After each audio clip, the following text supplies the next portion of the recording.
Guys, karon lang ato ang pagtubago ning usa sa concern sa ato ang solid nga van, solid nga amigo. Shout out Sir Norben Jen Toledo Ramirez or aka Jimboy. Ang amigo na ko ni siya. Ang iyang giingon dire sa comment, derivation sa quadratic formula. Sunod boss, daw siya gikan. Okay?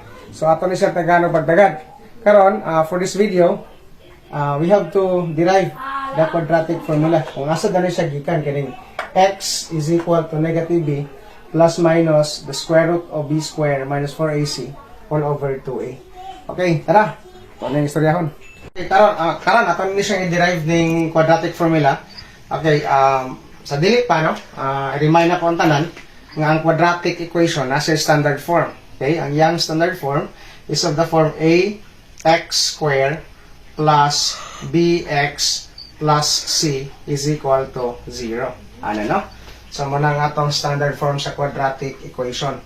Okay, ang pag-derive aning quadratic formula na x is equal to negative b plus minus square to b square minus 4ac all over 2a is using the completing the square method. So, ang completing the square method is one of the methods to solve a quadratic equation.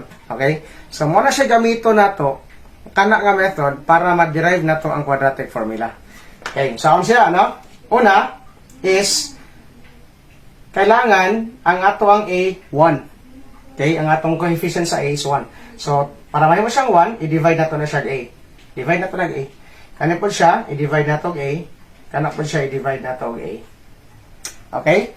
And also, 0 is divided by a. So, cancel na to na eh. Maintain ang equality ha, because divide na to a lahat. So, cancel lang a.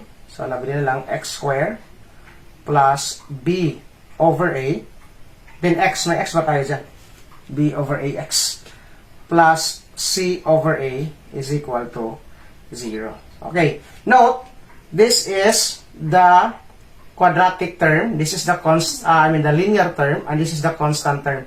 Okay, for completing the square method, kaning constant term, the constant term is dapat ma-isolate siya diri sa left side.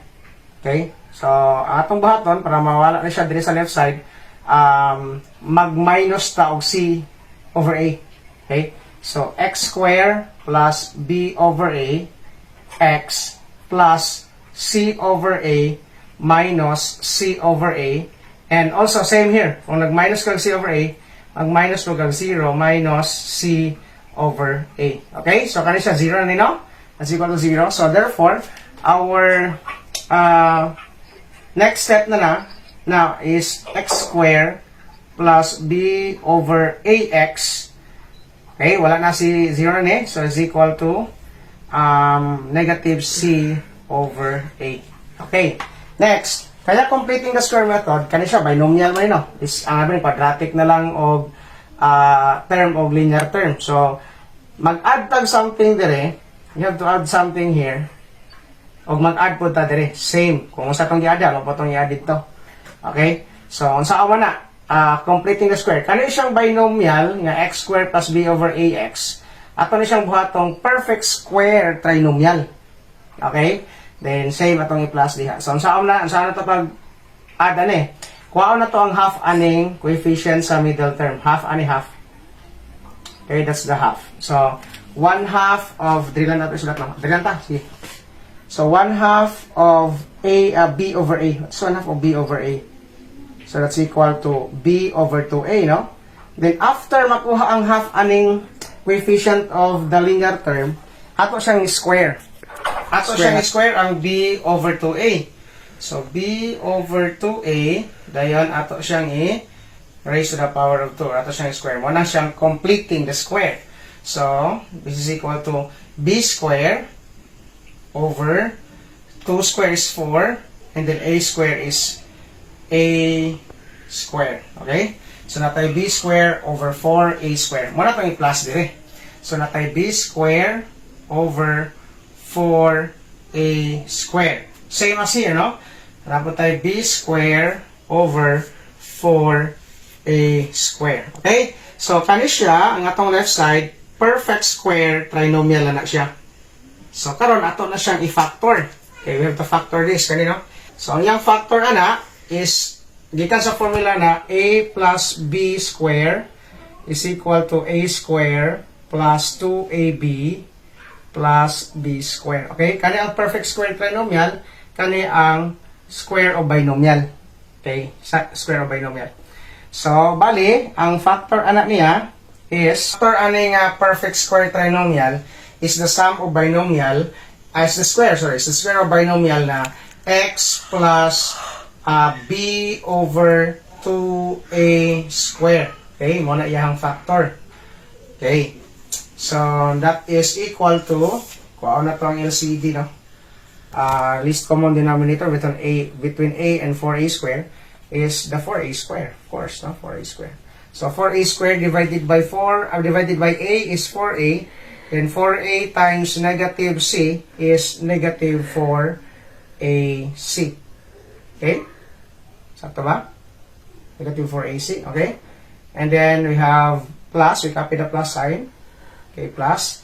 And then 4a square divided by 4a square is 1. 1 times b square is, of course, b square. Okay? So, ito na po yung, manatay negative 4ac plus b square. Okay? So, next is we have to extract the square root. Para ma-cancel natin ang exponent dito, we have to extract the square root. Both sides of the equation.